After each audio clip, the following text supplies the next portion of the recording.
Friends, அம்மாவுடன் Vijay சேனலுக்கு உங்கள் எல்லாரையும் வரவேற்கிறேன். இன்றைக்கி நம்ம என்ன பார்க்க போகிறோம்னு பார்த்தீங்கன்னா, அவல் பொட்டுக்கடலை லட்டு ஹெல்த்தியான ஸ்நாக்ஸ் எப்படி செய்கிறதுன்னு பார்க்க போகிறோம். இதுக்கு தேவையான பொருட்கள் என்னென்னு பார்த்தீங்கன்னா, இந்த இன்க்ரீடியண்ட்டோட மெயின் ஹீரோ அவல்.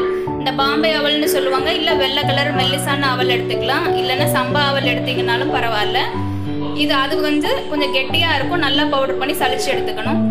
1 டம்ளர் அவல் எடுத்திருக்கோம், அதே அளவு பொட்டுக்கடலை எடுத்திருக்கோம். இந்த டம்ளருக்கு 1/2 டம்ளர் அளவு சுகர். இனிப்பு உங்களுக்கு தேவை எவ்வளோ தேவையோ அதுக்கு அளவாக இனிப்பு எடுத்துக்கோங்க. நெய் 150 மில்லிகிராம் நெய் எடுத்துக்கோங்க. இதை உருக்கி வைக்கணும். ஏலக்காய் ஆல்ரெடி நம்ம பவுடர் பண்ணி வச்சுருக்கோம், ஏலக்காய் தேவையான அளவு ஆட் பண்ணிக்கோங்க. முந்திரி பருப்பை குட்டி குட்டியாக கட் பண்ணி வச்சுருக்கோம். தேங்காய் நம்ம ஸ்டவ்வில் செய்ய போகிறது பார்த்தீங்கன்னா, இந்த தேங்காயும் முந்திரி பருப்பு மட்டும் நெய்யில் நல்லா வறுத்து எடுத்துக்கணும். இது நல்லா வறுத்து எடுத்துக்கோங்க. அதுக்கப்புறமா இப்போ நம்ம ஃபஸ்ட்டு பண்ண போகிறது அவல் பொட்டுக்கடலை சுகர் 3ஐயும் மிக்சர் ஜாரில் போட்டு தனித்தனியாக பவுடர் பண்ணி எடுத்துட்டு அதுக்கப்புறம் சளிச்சு எடுத்ததுக்கப்புறம் உருண்டை பிடிக்க ஆரம்பிக்கலாம். வாங்க இது எப்படி செய்கிறதுன்னு பார்க்கலாம். ஃபஸ்ட்டு நம்ம அவலை மிக்சர் ஜாருக்கு மாற்றியாச்சு, இதை பவுடர் பண்ணி எடுத்துக்கலாம். ஃப்ரெண்ட்ஸ், இப்போ நம்ம அவலில் பவுடர் பண்ணி எடுத்தாச்சு. இப்போ இதை இந்த ஜல்லடையில் போட்டுட்டு சளிச்சு எடுத்துக்கலாம். இது இந்த மாதிரி ஜல்லடையில் போட்டு இது சளிச்சு எடுத்துட்டு அதுக்கப்புறமா நம்ம பொட்டுக்கடலை இதே மாதிரி பவுடர் பண்ணி ஆட் பண்ணிக்கலாம். ஃப்ரெண்ட்ஸ், அவல் பவுடர் பண்ணி எடுத்தாச்சு. இப்போ அடுத்தது நம்ம பொட்டுக்கடலை ஆட் பண்ணியிருக்கோம். இதையும் அதே மாதிரி நல்லா நைஸாக பவுடர் பண்ணி சளிச்சு எடுத்துக்கலாம். அவல் சளிச்சு எடுத்தாச்சு, லேசாக தான் வரும். இந்த டஸ்ட் நமக்கு வேண்டாம், இதை தூர போட்டுருங்க. இதே மாதிரி இப்போ பொட்டுக்கடலை அடுத்தது பவுடர் பண்ணிக்கலாம். ஃப்ரெண்ட்ஸ், பொட்டுக்கடலை இதே மாதிரி பவுடர் பண்ணியாச்சு. அவல் சொன்ன மாதிரி தான் இதையும் ஜல்லடையில் போட்டு சளிச்சு எடுத்துக்கோங்க.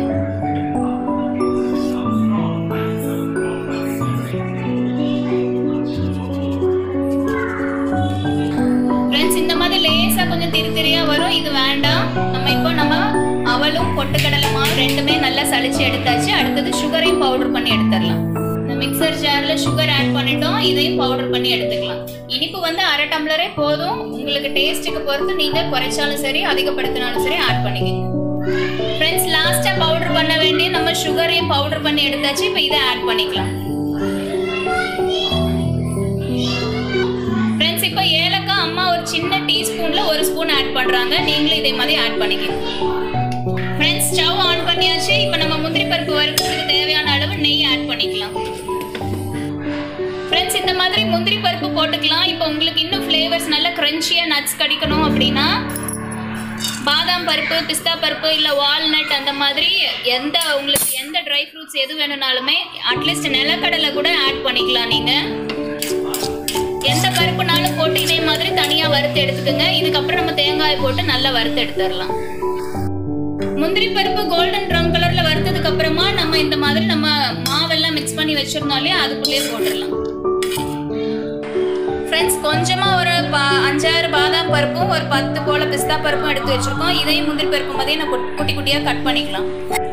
ஃப்ரெண்ட்ஸ், நம்ம பிஸ்தா பருப்பும் பாதாம் பருப்பு இந்த மாதிரி குட்டி குட்டியாக கட் பண்ணி எடுத்தாச்சு. முந்திரி பருப்பு வறுத்து எடுத்த மாதிரி இதையும் வறுத்து எடுத்துடலாம். ஃப்ரெண்ட்ஸ், பாதாமும் பிஸ்தாவும் வறுத்து எடுத்தாச்சு. இதையும் நம்மளோட மாவு கூட ஆட் பண்ணிடலாம். ஃப்ரெண்ட்ஸ், நம்ம முந்திரி பருப்பு பாதாம் பிஸ்தா வறுத்த மிச்சம் இருந்த நெய்லேயே ஒரு 1/2 மூடி அளவுக்கு தேங்காய் துருவி அதை ஆட் பண்ணியிருக்கோம். இதையும் நல்லா வறுத்து எடுத்துடலாம். ஃப்ரெண்ட்ஸ், இந்த தேங்காய் வறுக்கிறப்ப கை வலிச்சாலும் பரவாயில்ல, சிம்மில் வச்சு நல்லா இதை இன்னும் நல்லா கோல்டன் ப்ரௌன் கலராக வறுக்கணும். அதனால நீங்கள் தீ அதிகமாக வச்சிங்கன்னா தேங்காய் கருகி போயிடும். அதனால சிம்மில் வச்சு நல்லா கோல்டன் ப்ரௌன் ஆகிற வரைக்கும் வறுத்துட்டு இருக்கணும். அதே மாதிரி தேங்காய் ஃப்ளேவர் பிடிக்காதவங்க தேங்காய் இல்லாமல் இந்த லட்டு பண்ணலாம். ஆனால் தேங்காய் உடம்புக்கு நல்லது தான், அதனால தேங்காய் போட்டு ஆட் பண்ணால் இன்னும் நல்ல டேஸ்ட்டாக இருக்கும், ஹெல்த்தியாகவும் இருக்கும். ஃப்ரெண்ட்ஸ், இப்போ பார்த்தீங்கன்னாலே தெரியும் தேங்காய் நல்ல கோல்டன் ப்ரௌன் கலராக வறுத்தாச்சு. இப்போ இதை இறக்கிடலாம். நம்ம அவல் பொட்டுக்கடலை சுகர் எல்லாமே சளிச்சு வச்சிருந்தோம் இல்லையா, அந்த பவுல்ல ஆட் பண்ணி. ஃப்ரெண்ட்ஸ், ஃபைனலாக இந்த நெய் மட்டும்தான் பாக்கி. இதுதான் நம்மளோட பைண்டிங் இன்க்ரீடியன்ட், பைண்டிங் ஏஜென்ட்னு சொல்லலாம். இதை உருக்கி இந்த மாவில் ஊற்றி உருண்டை பிடிச்சா நம்மளோட ஸ்நாக்ஸ் ரெடி ஆகிடும். இந்த நெய் உருகிறதுக்குள்ள நம்ம இதை எல்லாத்தையும் மிக்ஸ் பண்ணி எடுத்துடலாம். நல்ல ஹெல்த்தியான ஸ்நாக்ஸ் அவல் பொட்டுக்கடலை லட்டு. போட்ட நட்ஸு, தேங்காய், பொட்டுக்கடலை, அவல் பவுடர், ஏலக்காய் எல்லாமே எல்லா இடமும் மிக்ஸ் ஆயிடுச்சு. இனி நம்ம அந்த நெய் உருகினதும் இதை ஊற்றி கொஞ்சம் கொஞ்சமாக ஊற்றி உருண்டை பிடிச்சி எடுத்தா நம்மளோட ஸ்நாக்ஸ் ரெடி ஆகிடும்.